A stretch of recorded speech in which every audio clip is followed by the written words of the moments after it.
பிள்ளைகள் பெற்றோருக்கு போகிறார். அதே ஹவுஸ் ஹோல்டு கோடு தான் இது. குடும்பத்திலலாம் அப்படி நடந்துக்கணும்னு சொல்கிறார். பிள்ளைகளே உங்கள் பெற்றோருக்கு கர்த்தருக்குள் கீழ்ப்படியுங்கள், இது நியாயம்.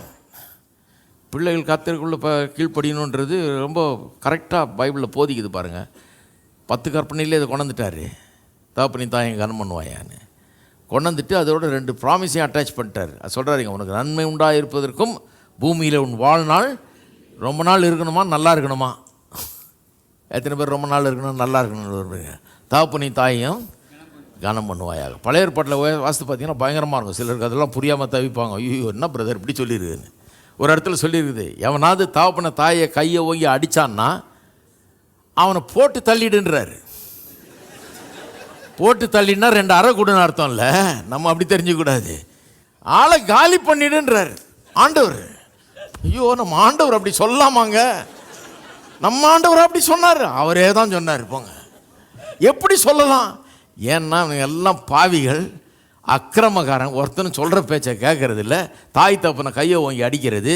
இப்படியே அடிச்சிட்டு இருந்தா எல்லாம் பக்கத்தில் இருக்கவங்கலாம் கற்றுக்குவான். வீட்டுக்கு வீடு தாய் தப்பனை அடிப்பானுங்க. வீட்டுக்கு வீடு தாய் தப்பனை அடித்தா இஸ்ரவேல் தேசமே இல்லாமல் போயிடும், ஒழுங்கே இருக்காது, பாழாக போயிடும். பிள்ளைன்னா தகப்பன் தாய்க்கு அடங்கி நடக்கணும், இதுதான் ஒழுங்கு. இது இல்லைன்னா தேசமே இருக்க முடியாது, ஊரே இருக்க முடியாது, சமுதாயமே இருக்க முடியாது.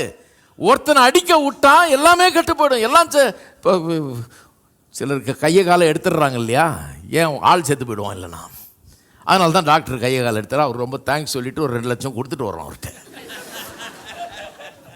ஏன் காலை வெட்டினதுக்கு? காலை வெட்டினதுனால ஒரு நன்மை செய்தார் அவர். என்ன நன்மை? உயிரை காப்பாற்றிருக்காரு. அதனால தான் சொல்றார், போல பரவாயில்ல, ஒன்று மைனஸ் ஆனால் பரவாயில்ல விடுன்றார். ஒருத்தனை போட்டு தள்ளினா தான் மீதி பேர்கள்லாம் காட்டு மிராட்டிகள் மாதிரி இருந்தானுங்க பாருங்க. மீதி பேருக்கெல்லாம் எப்படி விளங்கும்? ஒருத்தனை போட்டால் தான் மீதி பேருனுக்கு விளங்கும். சிலருக்கு அப்படிலாம் இல்லைன்னா விளங்காது. அவனை போட்டாங்களா, ஐயோ நான் கூட கையை ஓங்கலான்னு நினச்சிட்டு இருந்தேன். வேணாம்ப்பா, உயிர் வாழணுன்னா ஓங்கக்கூடாதுன்னு கரெக்டாக இருப்பான். அதனால தான் வச்சார். ரொம்ப முக்கியம். ஆண்டவருடைய பார்வையில் குடும்பம் வெற்றி அடைய வேண்டும், குடும்பம் சமாதானமாக இருக்கணும், குடும்பத்தில் ஒழுங்கு இருக்கணும், கீழ்ப்படிதல் இருக்கணும். இதெல்லாம் ஆண்டவர் பார்வையில் ரொம்ப முக்கியம் பாருங்கள். அதனால தான் பிள்ளைகளை கண்டித்து இப்படிலாம் வளர்க்குறோம், கீழ்ப்படிதெல்லாம் கற்றுத்தரோம். ஏன்னா ஆண்டவர் பார்வையில் ரொம்ப முக்கியம். சமுதாயத்துக்கு அது அவசியம்.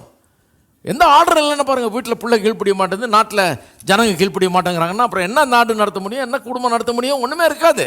காட்டு பிராண்டிகள் தான் இருப்பாங்க. அப்புறம் எல்லாம் ஒருத்தன் பீறிக்கிட்டு அடிச்சுக்கிட்டு ரத்தம் சிந்திக்கிட்டு கிடக்க வேண்டியது தான் இல்லையா?